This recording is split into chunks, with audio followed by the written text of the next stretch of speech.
नमस्ते फ्रेंड्स, आप सभी को एक बार फिर से स्वागत है मेरा चैनल आरजी वाईटी ब्लॉग्स में। आज का वीडियो को लाइक कर दीजिएगा, मेरा चैनल को सब्सक्राइब करना मत भूलिएगा और साथ में नोटिफिकेशन बेल ऑन कर दीजिएगा। आज 25 जून है, इंडियन हिस्ट्री का वो काला दिन। हम में से हर कोई इंडियन इसको इमरजेंसी का नाम से जानते हैं। यह शुरुआत हुआ था 1975 को। आज का वीडियो एंड कर जरूर देखिएगा, तभी पूरा पिक्चर समझ में आएगा।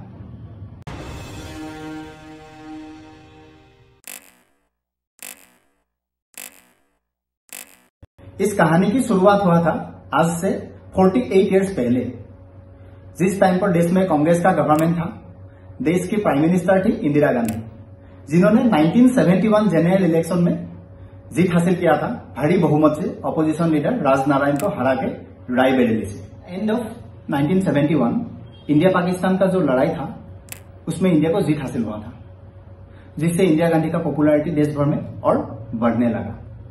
अगला साल देश में काफी सारा स्टेट में विधानसभा इलेक्शन हुआ, उसमें भी कांग्रेस को भारी बहुमत से जीत हासिल हुआ। 1972 में एक्सेप्ट तमिलनाडु छोड़ के एंटायर इंडिया में कांग्रेस गवर्नमेंट फॉर्म हुआ था। तो यहां से शुरुआत हुआ था इंदिरा राज। इंदिरा गांधी का पॉपुलैरिटी देश का साथ साथ विदेशों में भी बढ़ने लगा और इसी चीज का फायदा उठाते हुए इंदिरा गांधी ने धीरे धीरे चीजों को अपना हिसाब से चेंज करने लगा। जहां पर उन्होंने दो बड़ा डिसीजन लिया था, एक है प्रिवी पार्ट्स का खत्म कर दिया था और नेशनलाइजेशन ऑफ बैंक्स।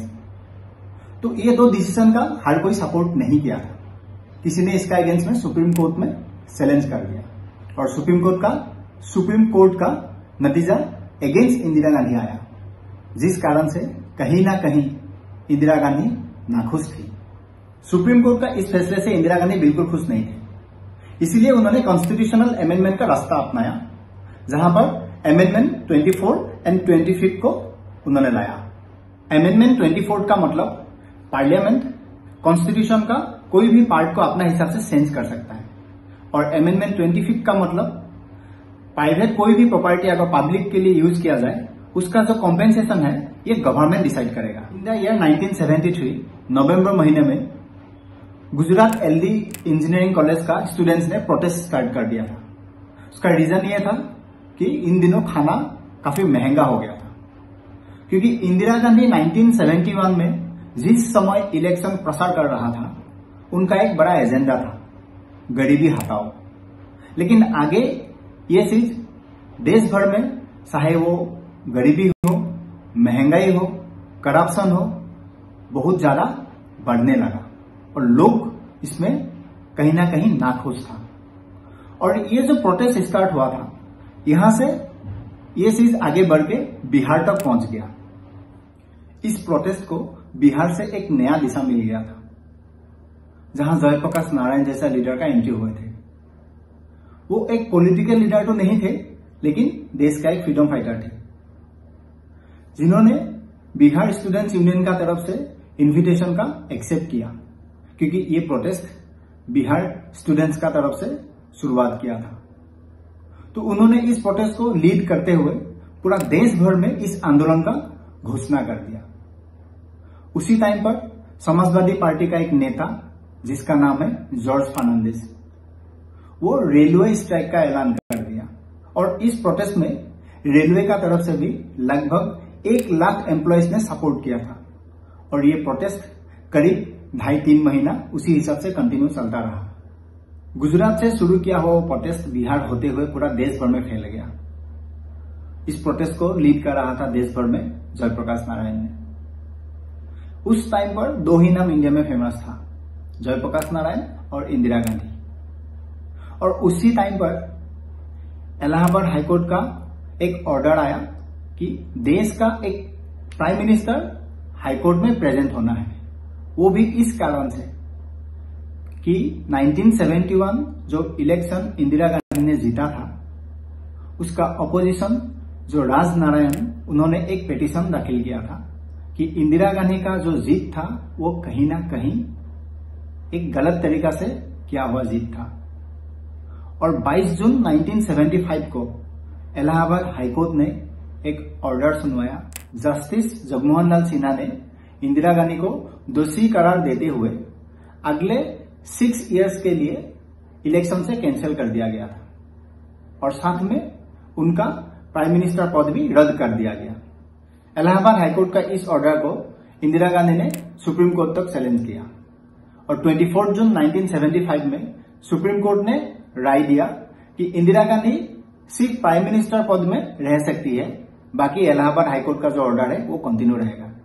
मतलब इंदिरा गांधी लोकसभा जा सकती है, वहां वोट नहीं दे सकती है। सुप्रीम कोर्ट का यह जजमेंट इमरजेंसी से 2 दिन पहले आया था और इधर देश भर में जयप्रकाश नारायण का पूरा प्रोटेस्ट बुलंद हो चुका था। सुप्रीम कोर्ट का यह जजमेंट आने के बाद 25 जून 1975 जयप्रकाश नारायण ने रामलीला मैदान से एक बड़ा रैली का ऐलान किया। उस रैली में लगभग 5 लाख से भी ज्यादा लोग मौजूद था और देश का जितना अपोजिशन पार्टीज था, सारा पार्टीज का सपोर्ट जयप्रकाश नारायण के साथ था कि ये प्रोटेस्ट को सफल करना था। और इस प्रोटेस्ट से जेपी ने एक नारा भी शुरू किया था। वो नारा था, सिंहासन खाली करो, देखो जनता आती है। जयप्रकाश को लोगों का सपोर्ट और दबदबा देख के इंदिरा गांधी डर गई थी। इसी प्रोटेस्ट को इंदिरा गांधी ने एक इंटरनल डिस्टर्बेंस का नाम देके एक ऑर्डिनेंस पास करवाया। उस टाइम पर देश का प्रेसिडेंट था फखरुद्दीन अली अहमद। उनसे रातों रात इस ऑर्डिनेंस पे साइन भी करवाया, लेकिन कोई भी एक कैबिनेट मिनिस्टर से कंसर्न भी नहीं किया, क्योंकि इंदिरा गांधी को इस प्रोटेस्ट से ये डर था उनकी प्राइम मिनिस्टर पद कहीं खो ना जाए। और इसीलिए आखिर में उसी रात 25 जून 1975 देश में नेशनल इमरजेंसी लगा दिया गया था। वो काला दिन हर हिंदुस्तानी जो कभी नहीं भूल सकता है, यानी आज का दिन। देश को तब पता चला जब 26 जून 1975 को सुबह 8 बजे रेडियो में न्यूज की जगह में इंदिरा गांधी का आवाज आया था।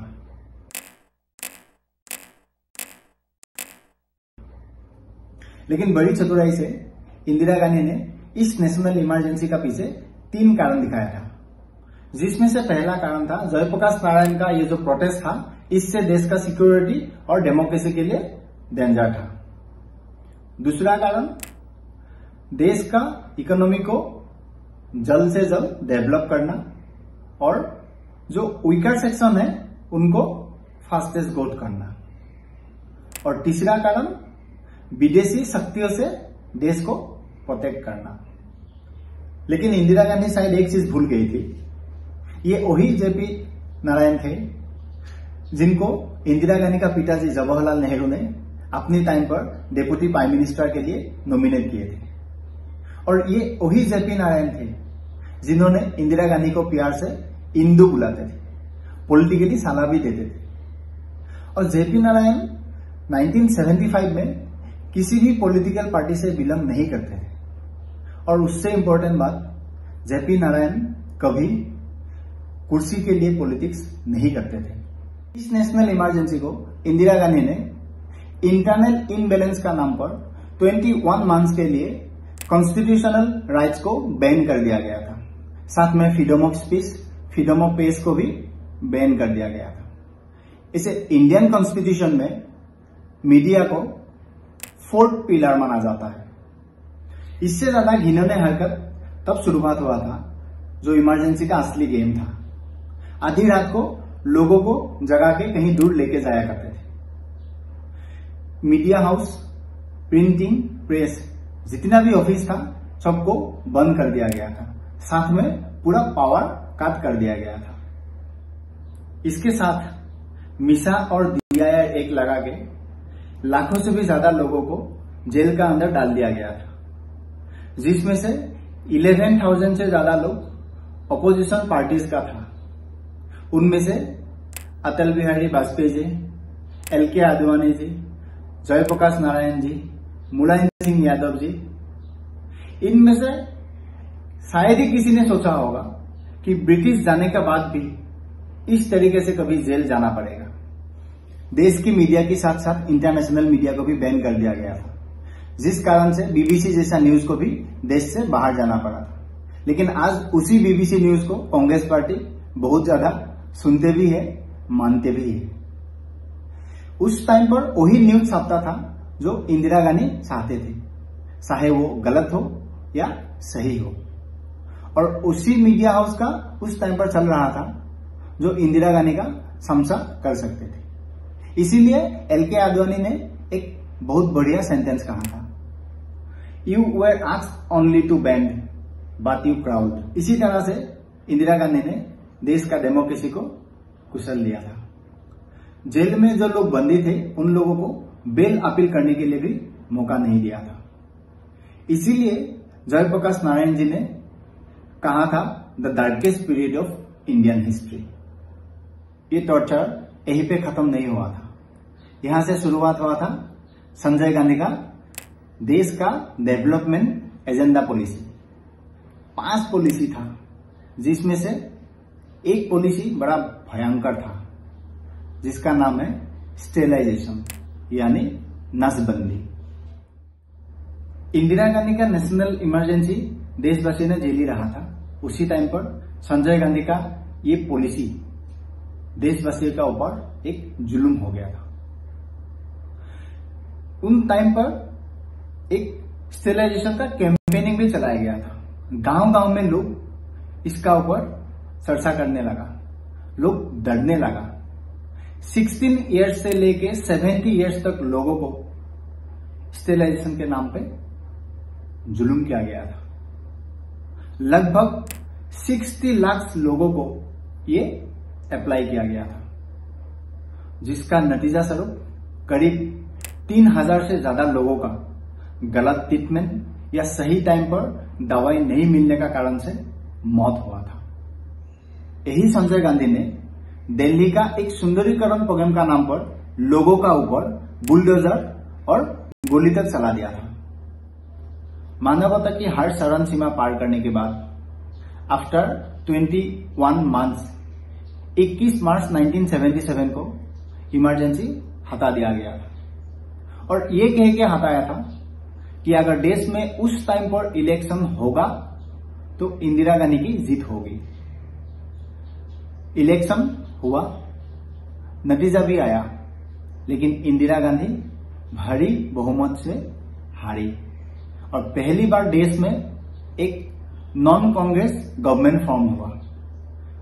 मोरारजी देसाई देश का प्राइम मिनिस्टर बना।